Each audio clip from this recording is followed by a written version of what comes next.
Time is precisely 8:45. This is the Sri Lanka Broadcasting Corporation. Here's the news edited by J. Yogaraj and read by Rumesh Peris. The headlines. Indian Foreign Minister calls on President Ranil Wickremesinghe. A discussion between Prime Minister Dinesh Gunawardena and board members of the Asian Development Bank was held at Temple Trees, focusing on the projects for the next 5 years. Parliamentarian Jagat Kumar says a series of training programs will be conducted to the government servants with the purpose of providing a better service to the public. Ali Zahia Maulana appointed to Nazir Ahmed's vacant MP seat. Health officials warn of rapidly spreading eye infection. Public urge to follow health measures. The schools in Mathura district, which were closed due to inclement weather conditions, reopened for educational activities today. In news overseas, at least 2,100 dead in Israeli-Palestinian conflict. In sports, it's tennis Rafael Nadal to make Grand Slam return at Australian Open. Now the local news in detail. India's Minister of External Affairs, Dr. S. Jaishankar, has met with President Ranil Wickremesinghe at the Presidential Secretariat this afternoon. During their meeting, they engaged in extensive discussions aimed at enhancing the relationship between India and Sri Lanka, the President's media division said. 3 MOUs were signed between the two countries. The third stage of the housing project, which is implemented under the Indian credit line, was launched through online system. Additionally, 3 new bilateral agreements were signed to foster greater cooperation between the two countries during the meeting, the PMD reported. The fourth stage of housing project will be housing units worth 1 million rupees each. More than 10,000 houses are expected to be built under this stage. The Indian government has come forward to provide more funds with the sole purpose to expedite the process of 9 Indian credit line projects being implemented in Sri Lanka. The projects include modernization of 27 schools in Northern Province, housing projects in Mana and Anuradhapura districts, and establishing a multi-language training center in Polonnaruwa district.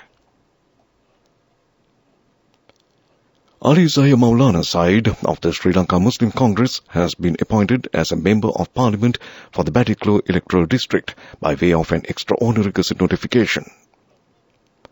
The Election Commission of Sri Lanka on Wednesday issued an extraordinary gazette notification announcing Maulana's appointment to the post following the disqualification of former Minister Ahmed Zainuddin Nazir's parliamentary seat. The Secretary-General of Parliament has informed the Election Commission under Section 64(1) of the Parliamentary Elections Act No. 1 of 1981 that a vacancy has occurred in the membership of the 9th Parliament by reason of Mr. Ahmed Zainuddin Nazir ceasing to be a Member of Parliament.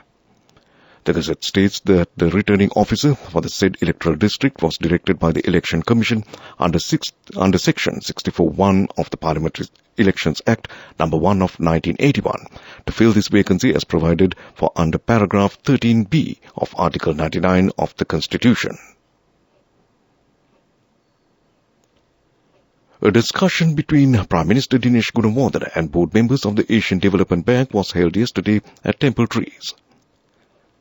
The discussion focused on the requirements of financial support for the projects to be implemented during the next 5 years. The board members of the ADB commended the efforts taken by the Sri Lankan government to revive the stalled economy. They also expressed confidence that the Sri Lankan economy is growing. The meeting also focused on the potential projects, which include many fields such as digitalization, IT, public transport, social security, and human resource development. This news broadcast comes to you from the Sri Lanka Broadcasting Corporation.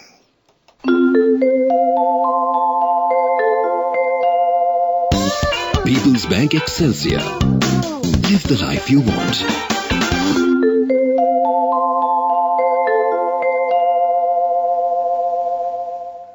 Continuing with more local news.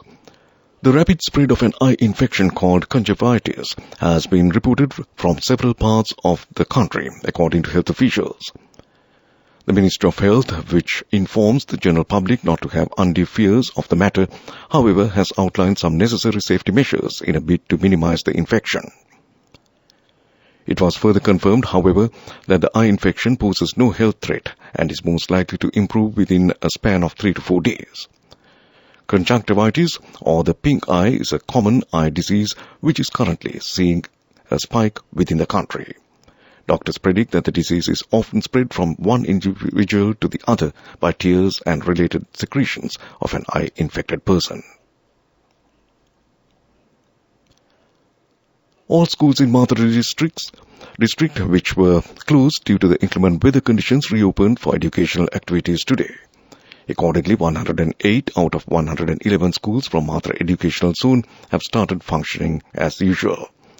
The Education Zone Director, Mudalige, said that 3 schools have been instructed to remain closed based on the observations and comments made by the respective school principals. Those schools are still underwater.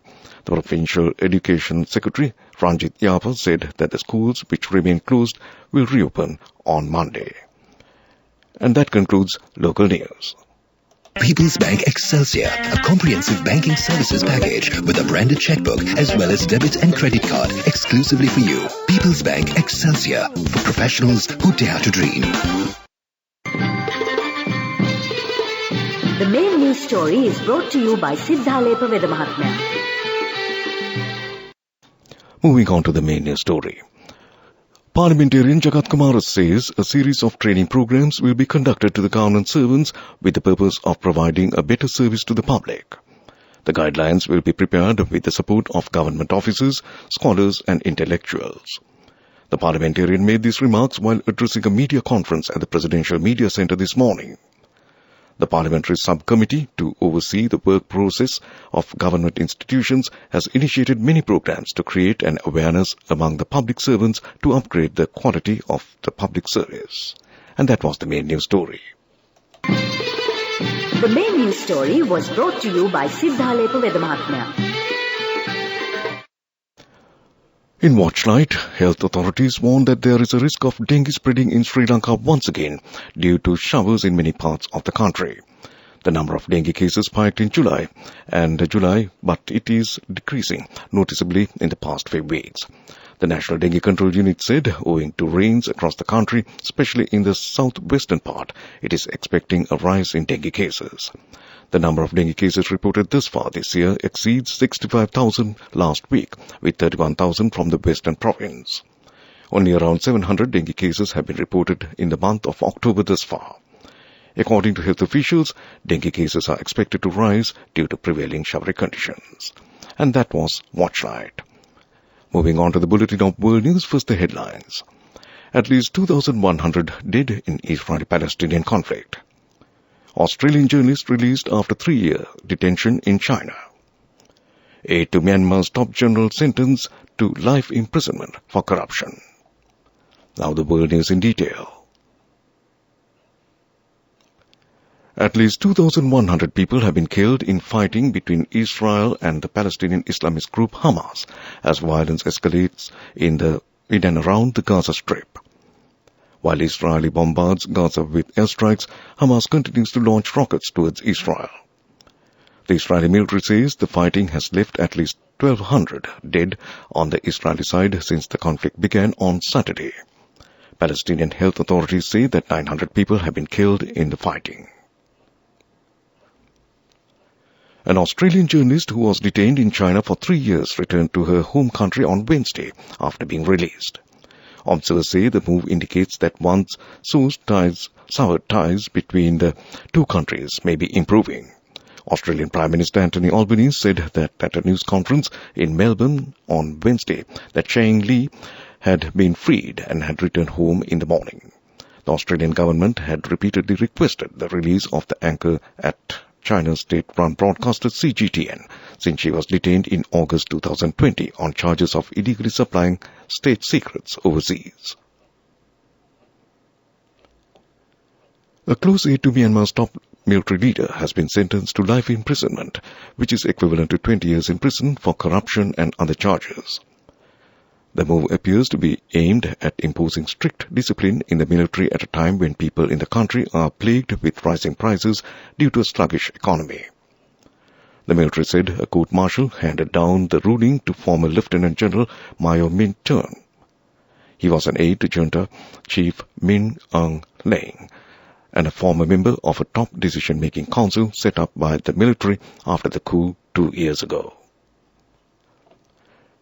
To end this World News Bulletin, headlines once again. At least 2,100 dead in Israeli-Palestinian conflict. Australian journalist released after 3-year detention in China. And aide to Myanmar's top general sentenced to life imprisonment for corruption. And that concludes World News. Development News.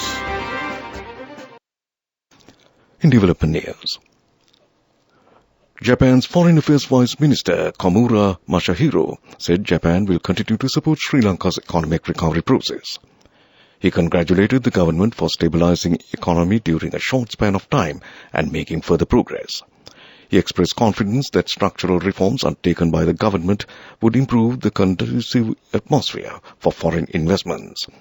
During his discussion with Prime Minister Dinesh Gunawardena at Temple Trees, the Foreign Minister said his visit to Sri Lanka to attend the Indian Ocean Rim Association, IORA, has given him an opportunity to interact with Sri Lankan leadership regarding bilateral cooperation. He assured full support to Sri Lanka at IORA during its 2-year tenure as chairman. And that was development news. Moving on to sports news, in tennis, Rafael Nadal will make his return to Grand Slam tennis following his hip surgery at the 2024 Australian Open, says tournament chief Craig Tiley.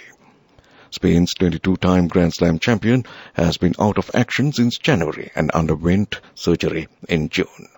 Nadal, aged 37, has said he plans to retire at the end of 2024 season. According to Tiley, former women's champion Naomi Osaka, Angelique Kerber and Caroline Wozniak also plans to return after maternity breaks. And that was sports news. Go ekak thiyana youth eකට life එකේ change එකට නියමෙට set වෙන්න ඇස් වහගෙන දැකපු ගීන හැබැ කරන්න youth එකට නියමෙට set වෙන friendship එක මෙන්න. The all-new NSB Ithru Mithru account, NSB IM, a plan for your dream. Business News, sponsored by National Savings Bank, the safest place for your money. Moving on to business news, Sri Lanka will sign a free trade agreement with Malaysia when President Ranil Wickremesinghe visits the country in February, said visiting Malaysian Minister of Foreign Affairs at a special CEO forum hosted by Malaysian Sri Lankan Business Council on Monday. He said that the decision in this regard had been going on for the past 5 years and it got delayed due to the COVID pandemic and other reasons. And that was business news. Business News, sponsored by National Savings Bank, the safest place for your money. Go ekak thiyana youth එකට life එකේ change එකට නියමෙට set වෙන්න ඇස් වහගෙන දැකපු ගීන හැබැ කරන්න youth එකට නියමෙට set වෙන friendship එක මෙන්න. The all-new NSB Ithru Mithru account, NSB IM, a plan for your dream. Moving on to economic news, China says one of its financial institutions has reached a preliminary agreement with Sri Lanka on resolving China-related debt, a potentially major step towards resolving the South Asian nation's fiscal woes.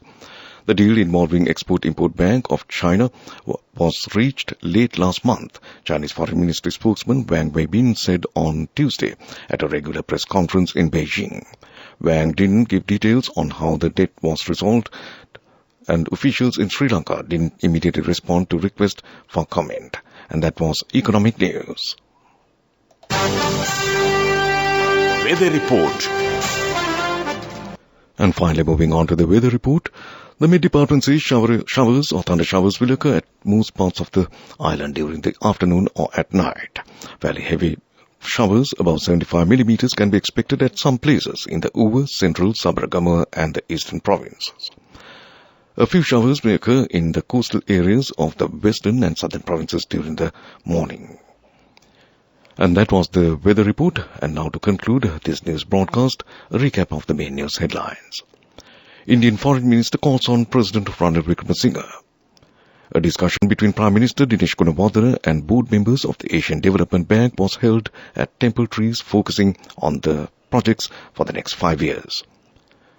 Parliamentarian Jagat Kumar says a series of training programs will be conducted to the government servants with the purpose of providing a better service to the public. The Maulana appointed to Nazir Ahmed's vacant MP seat. Health officials warn of rapidly spreading eye infection. Public urged to follow health measures. All schools in Mathura district, which were closed due to inclement weather conditions, reopened for educational activities today. In news overseas, at least 2,100 dead in Israeli-Palestinian conflict. And finally in sports, tennis, Rafael Nadal to make Grand Slam return at Australian Open. And with that, we conclude this news broadcast from the Sri Lanka Broadcasting Corporation. And with the time coming up to 9:01, coming up next is Family Choice.